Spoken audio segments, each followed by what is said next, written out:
New York, big city of dreams. I'm coming straight out. New York, big city of dreams. NYC.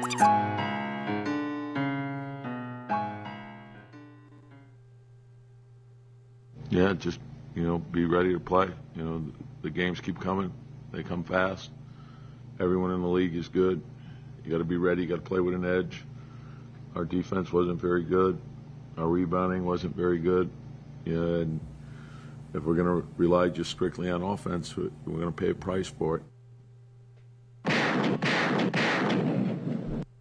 The Knicks almost let us down. But we ended up with this win. We beat the Philadelphia 76ers 103-96. You heard what Tom said. If you're going to win these games, man, it's going to take the defensive edge that we were missing last year. And today we did that today. Today we held this team to under 100 points. Of course, they were undermanned. They didn't have Embiid.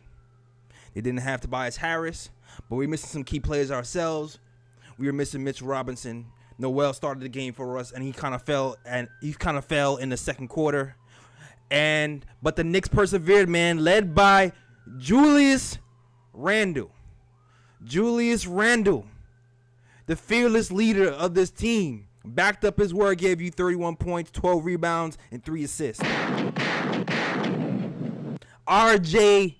Barrett didn't have a particularly great game, but gave you 15 points and 10 rebounds.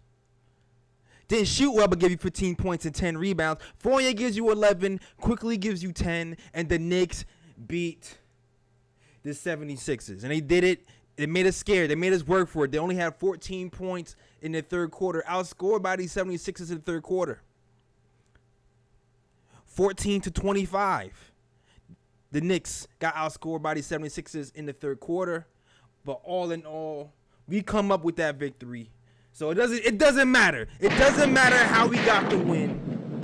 It doesn't matter how we got the win. We got the win, and that's all that matters. The Knicks came to play. Julius Randle came to play, and we went hard. We played with more intensity, and even though it didn't go perfect, even though some of the rotations I thought was a little bit funny, but the Knicks ended up winning this game like we should have, man. It would have been a bad loss if we ended up losing this one, man. This would have been nasty. This would have been super nasty if we ended up losing this game, bro. But we are 7-4 on the season. Gunshots in the air for 7-4. With all the heartache, with all the talk about how, it's a crazy East. We're 7-4 on the season. We have a good world record, and we're in a great position with all these games coming at us fast to keep the momentum going and keep these wins coming our way. So shout out, man. Shout out to these Knicks, and shout out to everybody else who's rocking with the KOT show. Shout out to my guy Eric Nuggy Fresh in the building. Shout out to Eric King in the chat.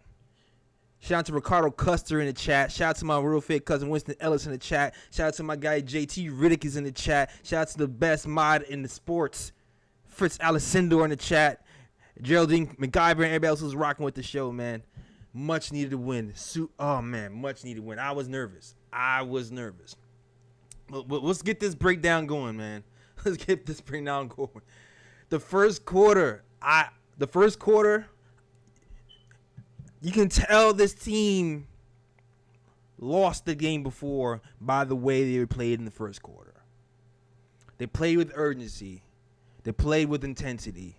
I saw guys like Evan Fournier. He seemed like he was giving a little bit more on a defensive end. So was guys like Kemba Walker, who had a game off the game before. Even Julius Randle. From the jump, from the first quarter, I felt like the Knicks were paying a lot more attention to that three-point line. This 76ers team, they're a good three-point shooting 76ers team. And even though, they hit some shots early, I do feel like they were well-contested shots. And I do feel like the Knicks did a good job of hanging in there and sticking to certain principles in their first quarter, even though it was kind of close in the first quarter. Like it started off with like 19-19 in the first quarter, but I did specifically when I'm looking at defense and rotations, I'm looking at the repeat offenders in bad rotations. And who are the repeat offenders? Evan Fournier gets lost a lot of times in rotations. Kemba sometimes is up and down. But I thought Kemba did an okay job closing out. I thought Fournier did it well, and I felt like Randle backed up his words from the game yesterday. And he was astute in his energy level from the rip. I didn't see him get angry at the ref.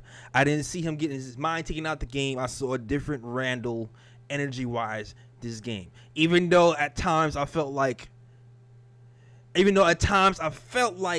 he, is a little bit too much ISO sometimes from Randle. But you take the good with the bad. I like the energy he came with. I don't like all the mid-range shots that he was taking, the contested mid-ranges. I'm not in love with it, but I still like Randle's energy. I still like what he brought to the team. I still feel like he gave it on both sides of the ball, and I still feel like he gave a few nice passes too, even though all the passes all the passes that he made didn't turn into 3-point shots. I do feel like he did a pretty good job managing his attitude, managing his energy level, and maintaining defense intensity throughout the game. Now, he scared me towards the end of the game where he didn't close out on shooters when the game was on the line, but for the most part, his energy level was up to par for Randle, and I give him that. So kudos to the first unit in that first quarter. I felt like they did a great job. Even with our guy out, Mitchell Robinson was out. I felt like Noel, once again, it's tough, man. We lost Noel. It's going to be tough, but he did a great job once again. He's a center who gives us the speed. He gives us a lot of speed to cover a lot of ground and makes us a little bit more mobile, defending the three-point line and also defending the rim. I feel like when the 76ers went on that run, I think it had a lot to do with we didn't have our big men in place like we usually do to defend at the rim and to keep our rotations tight. I think that had a lot to do with it. We saw guys like Court Mosson going off. We saw Shake Middleton get into the hole. We saw people. Once people started to break our Knicks defenders down on defense, they were hitting tough layups. And usually what happens is when when those things happen, you have to look up and you have to look for Mitchell Robinson or Nerlens Noel. But that didn't happen today in that third quarter. I think that had a lot to do with the push that the 76ers made in the third quarter. I'll get back to that in a second. I'm also going to bust the shots in the air for the second unit once again. And particularly, welcome to the stage 2020 IQ. 2020 version of IQ is back. He's hitting shots. He gave you 10 points in 15 minutes. He gave you a little bit of defense. Although he scared us a little bit. He had 2 turnovers in that second quarter that almost, broke the game over for the 76ers, but he recovered. And he hit 2 huge threes in that second quarter to bring the game back up to about 10 to 14 points. At one point, the Knicks had it up by 19. We were up by 19 points at some point in that second quarter. And the second unit defense, once again, Emmanuel quickly waking up. Obi Toppin playing with energy. Poor Obi Toppin with only 4 points and 3 assists and 3 rebounds. And Alec Burks, too. A lot of those guys contributed to why that second unit was doing so well. And I'm not going to lie to you. I was tight because there was a point in the game where I felt like Tom Thibodeau once again is getting in his own way. He was getting in his own way. The second unit had it cooking. We were on the second night of a back-to-back. IQ's finally got it going. He hits his second three, pulling up from deep. He looks comfortable out there. He looks loose, and he stops the momentum and brings the first unit back in. And this is nitpicking because at the end of the day, the Knicks win the game. But I feel like the way that IQ was playing, the way that Obi was playing, the way that Obi was running the floor, I felt like those guys deserved to get a lot more playing time than they did tonight.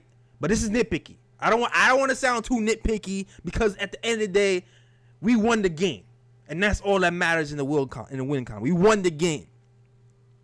But long term, I don't want to wear out players. One, and I want to maximize every situation we have to develop this bench. And when you're cutting the bench minutes short, when they got it rolling, to me, that's a sacrifice that shouldn't be made right now. You know, like, I think the coach's job is to think in the short term and the long term simultaneously. And sometimes Tom thinks too much in the short term. But it's still a win. It's still a win. I'm not trying to bring anybody down. The Knicks still won. And we still 7-4. And we take it when we can get it. We still saw some stuff from IQ. We still saw the defense. We still saw the rotations. We saw some stuff from Obi. We still seen some good from that side of the ball. But I'm just saying, that's something that I like to see in the future. All right? But moving on. Third quarter comes. The Knicks get in trouble. Man, and this is the quarter. This is when the stuff gets interesting. This is when things get interesting with the rotations, because the Knicks, we've been wanting the small ball lineup. We really didn't get it, but we start to see some small ball, but not the small ball we've been wanting. We starting to see, Julius Randle with 4 guards. It worked.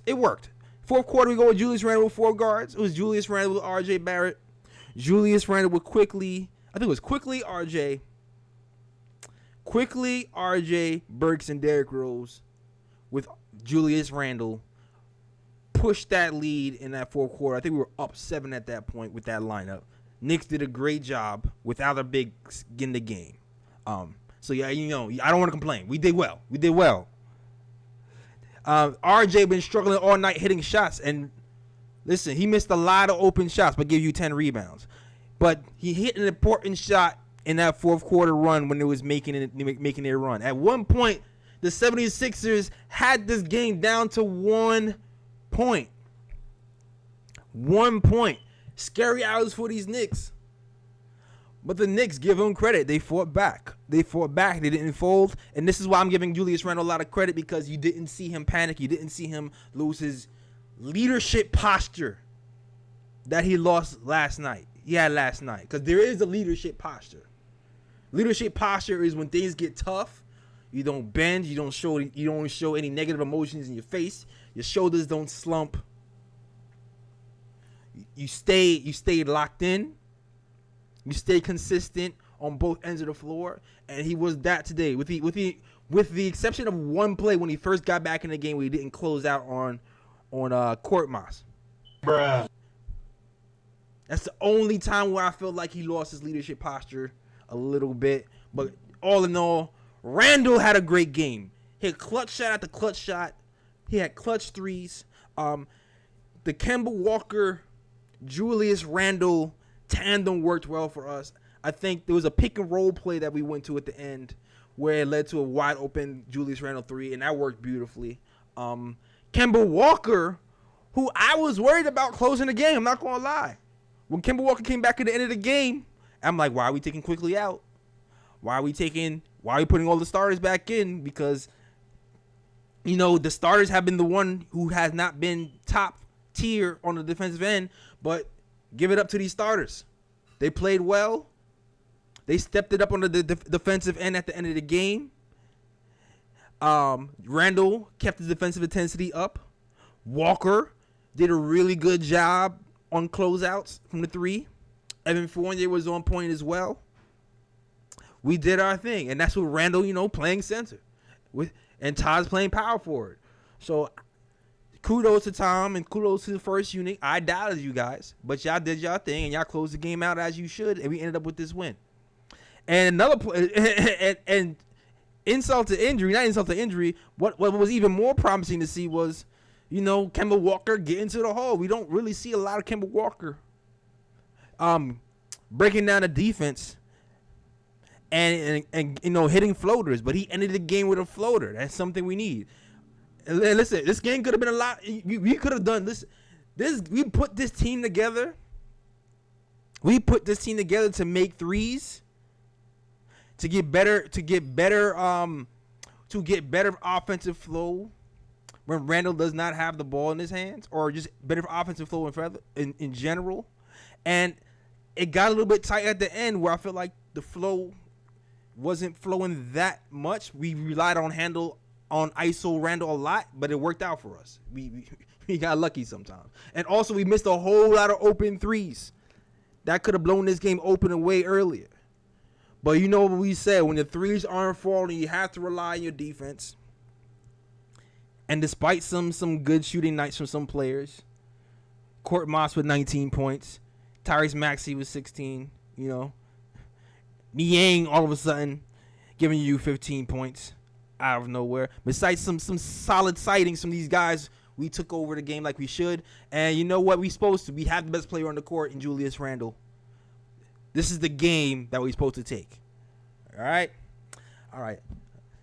Solid game, man. Solid game. It's going to be interesting to see what we're going to do going forward, because we don't have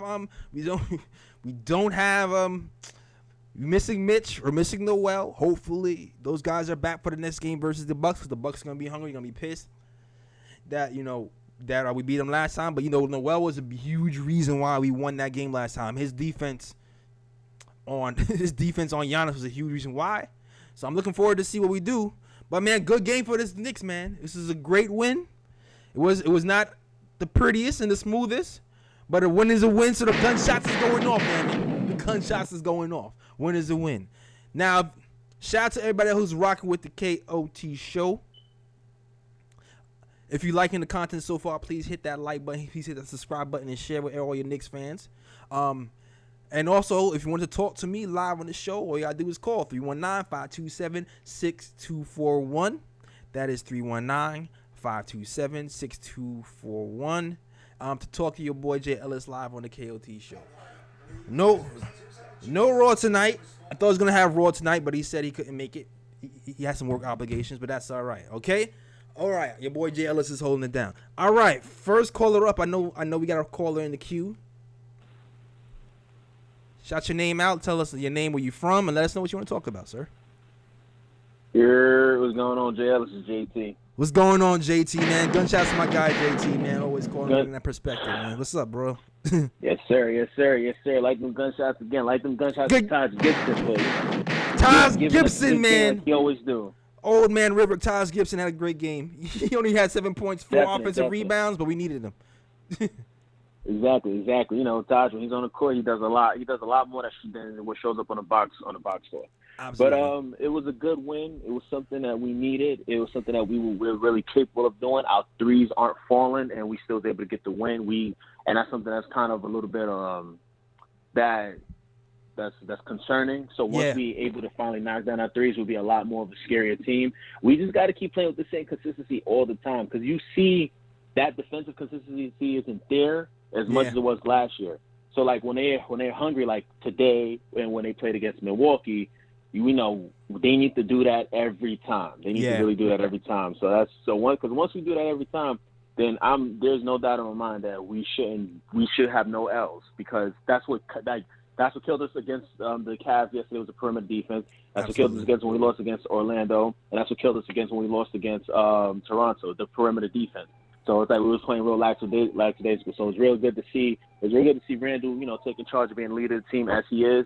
And like I said, just letting the game come to him. We always see it. It's like once he gets flustered and he gets in his head, it's real easy for him to lose. And it's real easy for us to lose. And then you're seeing and one thing that's really concerning is like you being nitpicky, but it's kind of a real truth. Is like the second unit. Like sometimes you want them to have more playing time, but it's like I wouldn't want to be the coach. I wouldn't want to be the coach that could.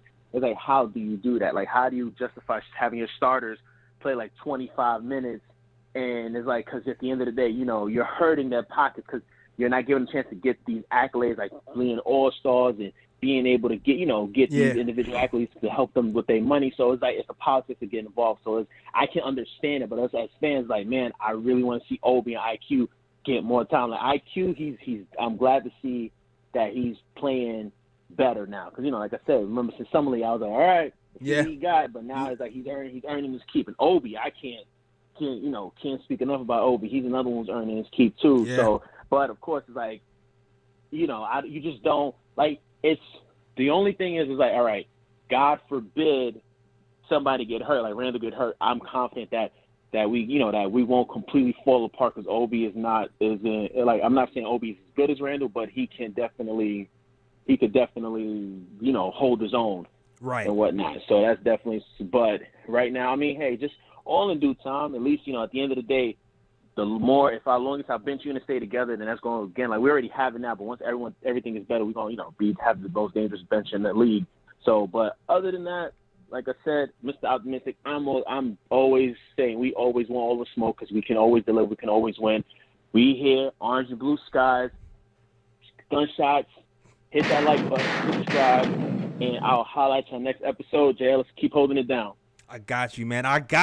Keep holding it down. Shout out to my guy JT, man. He be here all 82. He's been rocking with the KOT show for years since he was in the basement doing these shows, man. Shout out to my guy JT Redick, always holding it down for the team. But you're absolutely right, man. Like I said before, a coach's job is to manage minutes, is to manage attitudes, and it's also to manage development, right? And Tom has done great for this team. He's a good motivator. He's a guy who's he's a good at sending defensive schemes. And other coaches will call him a genius sometimes because of his work ethic and what he puts into the game.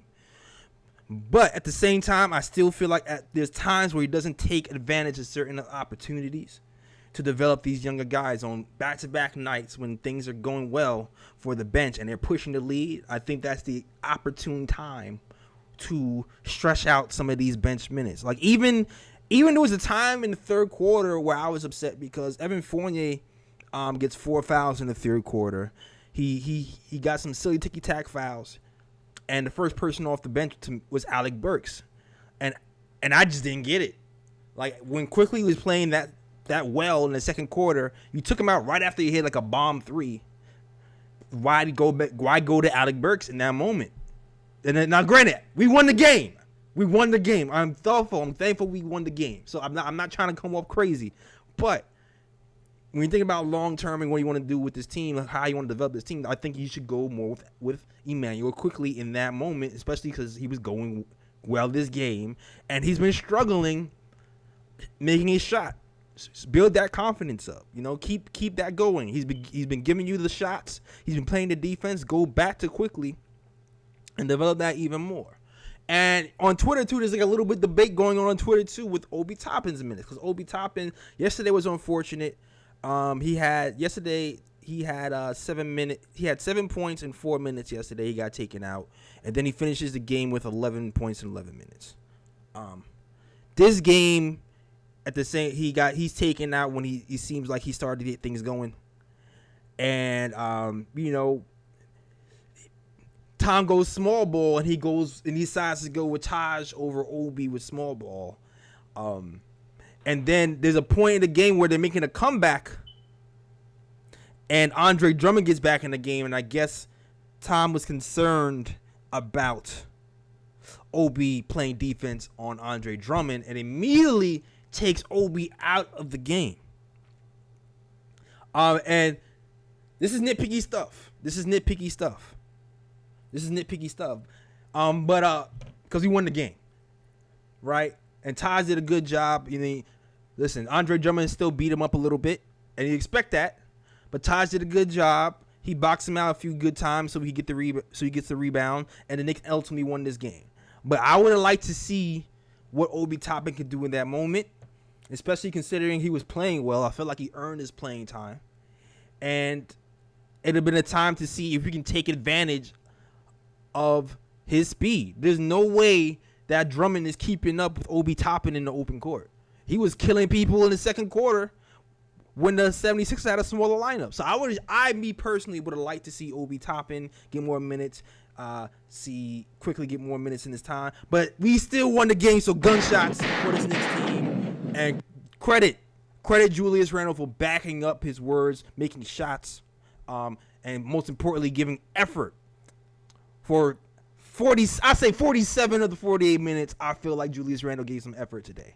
47 of the 48 minutes, I feel like he gave effort. It wasn't always pretty. Didn't like a lot of the ISOs, but he gave the effort. He shot the threes. He made the important shots. And that's what you want out of a leader. That's what you wanted to get the best guy on the floor. You want the guy who's going to hit shots consistently and be the emotional leader on top of being the shot maker and the example of this team. All right? All right. Next caller up. I see my guy Reaper is coming up next. And now you can call up to the show if you want to. Now all you got to do is dial 319-527-6241. Phone lines are open if you want to talk about this Knicks Cavs victory. All right? Hi, good evening, Jay Ellis. Good evening, Chad. What's going on, Reaper, man? Tell them where you from, man. Let us know what you got to say, man. I was Big Reaper. I'm calling from Jersey. I mean, it's I'm glad we won the game, but I'm still worried about the defense. I know it's like really nitpicky stuff, but I'm glad they won. But it was if this team wasn't that good, they're not that dynamic without like Embiid on the floor. These guys get tight really quickly, and so I don't think it should have been that close of a game. Mm-hmm. And a lot of times they were just missing a lot of shots, especially with the Sixers just missed a lot of shots. It's just my concern when I watch the game. It's just like it just gets so confusing now sometimes watching the defense because there's so much constant motion. We're always constantly rotating every defense. Yeah. Every time we're back playing defense, it's like just constant rotation, constant motion, and it's just like it's pretty crazy. And so hopefully they can figure it out.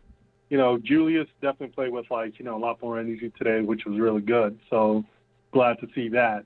In terms of the backcourt and the defense, issues with the backcourt, I mean, at this point, there's really no other choice. I think they may have to consider starting Emmanuel quickly, or at least having them be the first, maybe Kemba Walker still starts.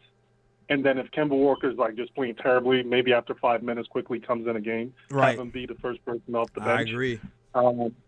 But I think they just got to do something because he's actually the best perimeter defender we have. You took the words right out of my mouth, man. I was just about to say that. Yeah. At first, earlier, we thought it was going to be RJ, but RJ is just he's just been inconsistent on it. The team defense, our whole team defense has just been off. So I'm not sure what the coach is going to do about it, but it's been off. But I'm not to be too negative. They won the game, which was really good, and Julius played great. And look at Derek. I'm glad they only played Derrick Rose 20 minutes today. But you start to see you can't play Derrick Rose 30 minutes every night, and he was doing that for a few nights, and it's just not going to work. Playing him 30 minutes every night, he's going to wear out within 3 games. Yeah. So I agree. He needs to figure something out. And Obi Toppin, I'm really liking the way he's been playing. He's been a little more aggressive. Yeah. A few games ago, I was like, why doesn't he just basically put the ball down, go to your strong hand, and just try to finish as strong as you can? And that's what he's been doing. But yeah, he's been doing that a little more now. And so it's kind of crazy he's doing that. And I just kind of hope he keeps getting more comfortable and keeps getting better. I know everybody thinks we're going to lose Obi Toppin. Honestly, it's weird. I thought maybe we were going to lose him by the time his rookie contract is up. I don't know. We may not lose Obi Toppin. If Obi Toppin doesn't develop to the point where, okay, this guy needs to start somewhere, I mean, I don't know. The Knicks might be able to keep him. I don't know, man. I don't know, man. I mean, he's got to develop to the point where he's actually a starter, right? And honestly, does Obi Toppin look like a starter? He looks like a guy who has untapped potential right now. But here's a scenario where he feels like that might happen. If right now we're cash strapped when it comes to our money. We don't have we can make some trades. We can make trades to re-sign, but right now we're kind of at the threshold of the cap. So if a team comes along and they're looking for more talent, I don't think they will have to pay him that much overpriced to snatch him from us. You know what I'm saying? I think that's the concern. That's the concern, especially if they see what we're seeing.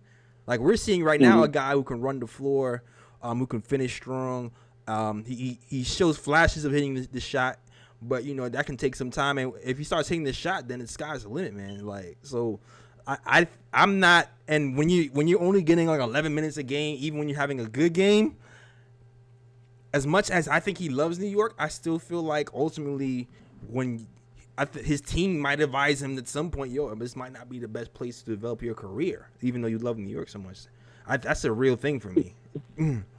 No, that's a very good point you make. I agree with you on that. It just right now, it's like maybe it is the 11 minutes, but when I don't know, he just doesn't look like a starter to me yet. It's so that's why I'm thinking like they might be able to keep him as someone who's a very good six man, somebody coming off the bench. But you could be right. I think it's definitely possible if he doesn't look like a starter. Let's say when his contract time is up, you're right. If he just looks like he has a lot of potential, we could lose him. So that's definitely a possibility. Yeah, absolutely, absolutely. And as far as the defense goes too, I mean, like I know they started missing shots, but we started missing shots too. Like we missed a whole lot of open shots, like an entire. And at the end of the day, we held them to under 100 points, so it was nothing. It wasn't that bad. I feel like we challenged them enough in certain areas to kind of like make those shots difficult. So I don't think it was completely bad. They shot 32%. Let's see, 32% from three, 38% from the field. Yeah, I don't think it was all that bad of an effort defensively from us today. To be honest with you, it was one of our better ones. I just think they I think they were just missing shots. But you're right. I mean, like the numbers said, and then the numbers said our defense played great, but I don't know. It felt like they just missed shots, and then and then it's like they were getting into the paint pretty much. If they wanted to get into the paint, Shake is like that Milton kid. He's definitely a really good player, but quickly was able to keep him out of the paint, which was good. But he was just basically taking Burks to school. It was like, he was just basically taking it into Burks' chest, like once he got in the lane. Right, but and I was like, yeah, when we miss it. Go ahead. Yeah, but this we have to also remember too. We've missing Mitch. Mitch is down, and Noel is down, and I feel like Shake really started getting going in that third quarter when we had our shot blockers out the game. When your shot blockers are out the game, usually when the guys going down the rim, going to the lane, they have to look over their shoulder for Mitch's arms or Noel's arms. After you beat Burks, all you gotta do is lay it up. At that point, then it's like, what's to worry about? So like I think you take that with a grain of salt as well. We're missing our best rim protectors today, and hopefully we'll have them back soon. Hopefully he's not too serious, but man, the way Noel fell. I don't know, man. I just hope Mitch's hip flexor is back to normal, but I feel like he might need a week or something because Mitch has been kind of looking slow for a while. So I don't know if that's been bothering him for a while or not. Yeah, I mean, honestly, it's like I'm sure I'm not the only one who's noticed. I mean, obviously, since he put on the weight, and obviously he hasn't been able to work out over the summer. I think the one bad part about the weight is the fact that Mitch lost a lot of athleticism. Yeah. I don't know if anyone knows. He lost a lot of it. And so, he still has great instincts and really long arms. I mean, he can't jump out the gym like he used to anymore. And then also, yesterday's game, when that rookie basically dribbled right past him and dunked the ball. I mean, normally, I think Mitch would normally be able to recover the more lightweight, right, would have been able to basically kind of recover. But hey, look, I mean, it's, we'll see. I'm hoping next season, if he can basically work on his legs next season, and maybe he'll have a lot more strength and he'll be back to not saying he'll be the same high flying Mitch, but at least be a little more athletic. Right. But we'll see what happens there. But hopefully it's just rest and it's this isn't nothing to really be concerned about. Yeah, with the hips. Yeah, I agree with you too. And the thing is too, you don't know when the hip flexor thing happened, so you don't know if the hip flexor thing was part of the reason why he was not as athletic. Especially yesterday, he only played 15 minutes, so you don't know that's why. So we got to keep an eye on that as well. But you're absolutely right. And you know what the other thing too is, if if we like, money is a concern, right? Because at some point we might be going to have to decide on the money to pay Mitch, and because right now we have the luxury of having a guy like Mitch who's kind of a big dude. And you can use him against bigger centers. We could have used him today against, Drummond, Embiid. We can use him to fight these big centers. And then we would have the luxury of switching back to Noel if we have kind of lighter guys, or we have to defend the 3-point line more. Like we kind of are set up pretty well to have both of these guys who can anchor the defense in different ways. And it wouldn't be a problem if we can keep both of them. But the problem is if we have to pay Mitch eventually, and not be able to afford both of them, then it could be a little bit weird at the end. Then we might have to make a weird decision, and so that's the only thing I'm really, really worried about. Yeah, that's going to be a really tough one. That's definitely a tough one. The other thing was the coach. I agree with you 100%. There was a couple of times where I wasn't able to catch the beginning of the game. But I could not understand the coach's his substitution. Me neither. Especially like with when he took Quickly out and he was hot, and I think Burke stayed on the floor during that time, and it just didn't make any sense. And Burke was getting cooked, and Quickly's hot, and then he brings in he brings in like RJ. I mean, he could have. There's no issue bringing in RJ, but bringing in RJ for Burks. Right. And so a lot of it didn't make it. That didn't make a lot of sense to me. So I think sometimes, he's Thibodeau's the kind of coach. He's really. People used to say, "Oh, he's not into analytics," but really good coaches are actually, basically they're really good when it comes to analytics. They may not know it. Maybe they don't have like the statistical jargon. But really good coaches kind of like they know how they want to play. So Thibodeau's the kind of person, he likes to minimize like variance, like basically basically someone who's like up and down in his performance, right? And so that's one of the reasons why he tends to play like a really tight rotation. And I think maybe sometimes because he has his rotations, he likes to keep it set at a certain way. Like basically at a specific time, he had certain people come in, and I think he thinks it helps him with to minimize, to be able to analyze and like keep analyzing the game easily. Because that way, when things are kind of happening the way it's supposed to happen, it allows you to make the proper adjustments. So that's why he doesn't like to like mess around with his lineups too much, because I think he just likes to be able to, after the games, he likes to look at the box score and have basically, he wants consistency in the data. Yeah. He doesn't want a lot of crazy variation. And so, so it's funny, a lot of people think he's not although he doesn't know the jargon, but all good coaches, when it comes down to it, they're very good at, statistics, because they know exactly what their players can do, what percentage they shoot at certain locations, and how to set up their players and where they succeed most. But I think sometimes it gets them in trouble, like with the whole substitution with Emmanuel Quickly. So I agree with you on that. That was a little odd to me too. Yeah. Bruh. That was the weirdest substitution in the game to me, man, for sure. Like, I didn't get it all, but yo, man, thank you, Reaper, man. Thanks for your insight as usual, and thanks for talking Knicks basketball with me, man. Yeah, just one more thing I just want to say, and I'll get off the phone. I know I'm like, I keep going. But so last year, like I basically did this, like I was looking at basically the players that had the most impact, was trying to find the players that had the most impact on a team's performance. And it was Julius Randle last year. And it was like, we were so dependent on him. So basically, when you look at the statistics between his net performance and the team's net performance, it was like the relationship was like really strong. And so you don't want that, like, and obviously it's great for like individual stats like a Julius Randle.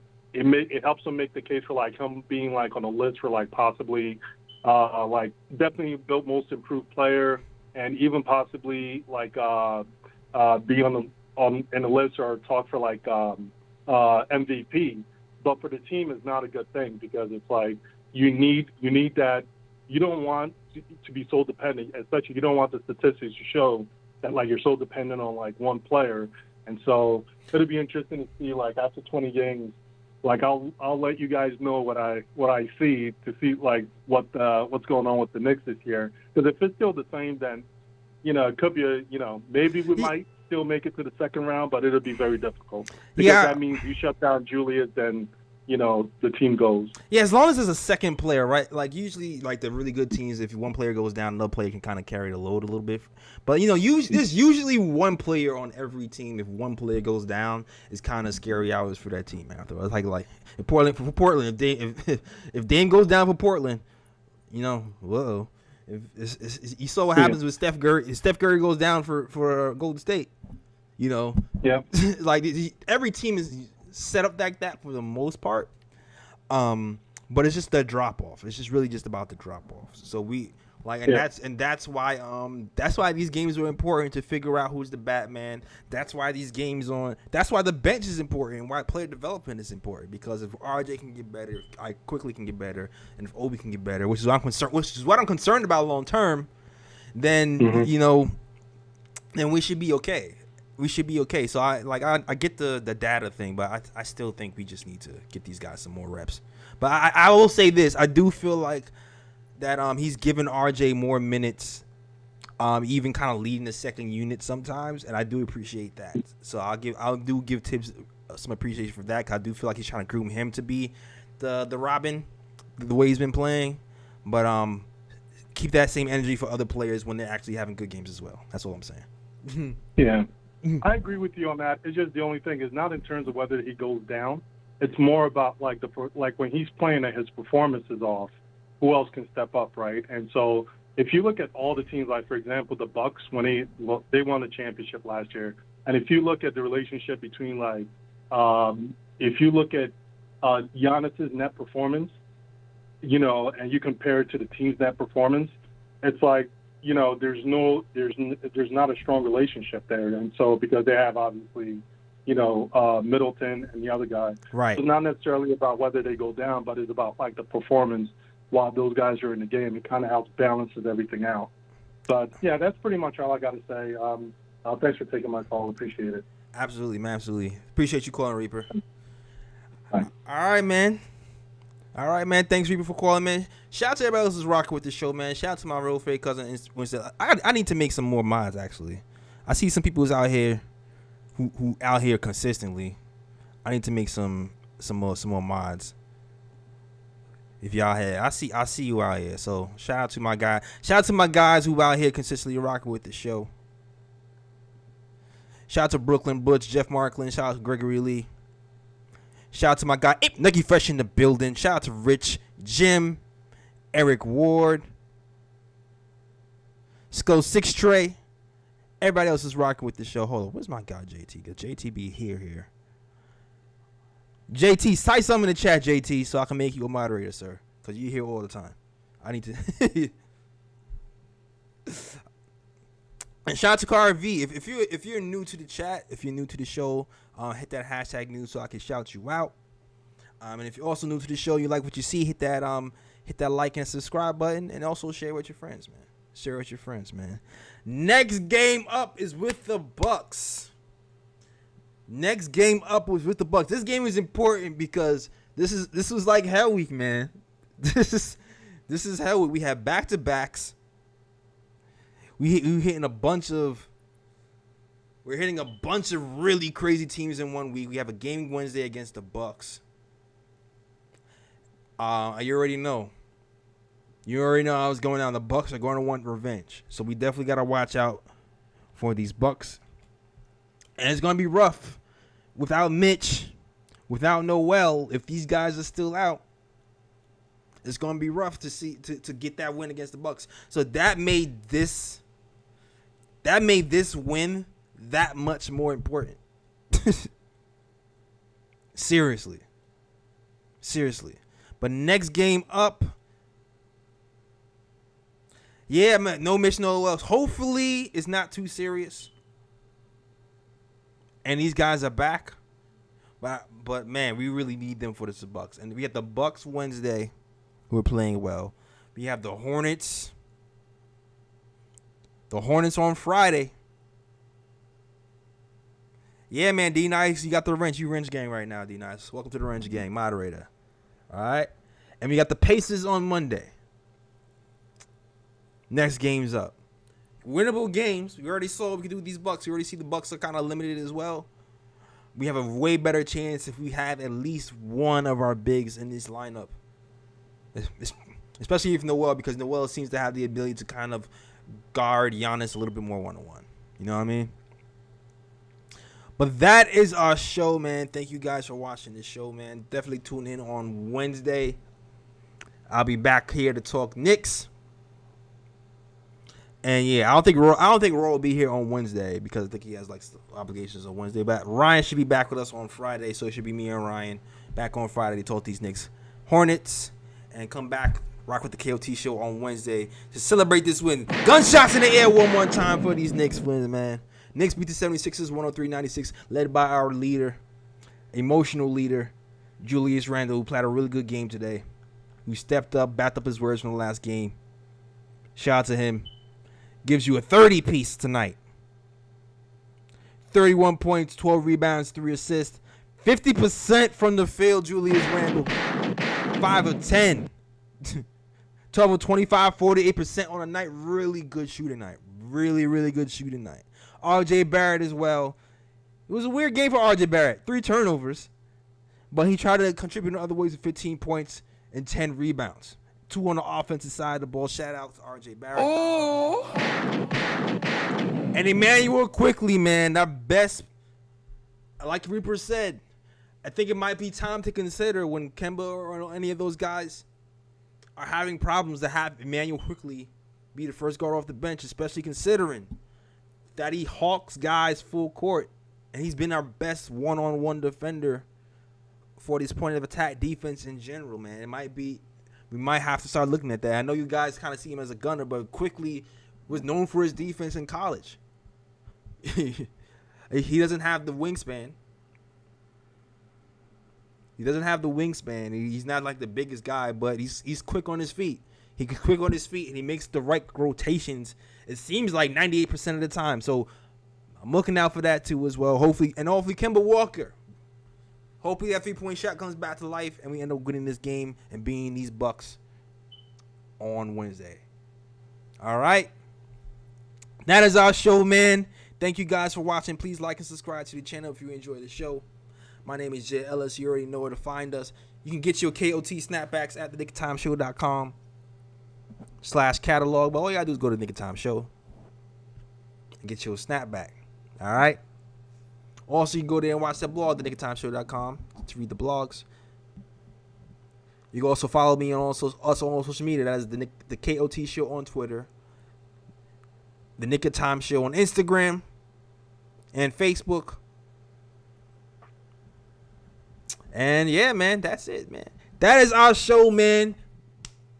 Good win for these Knicks, and as always, Shout out the Worldwide West. Everywhere we go, we leave a worldwide mess. it's a mess out here, man. We are out of here. Knicks Nation, that is our show. Peace.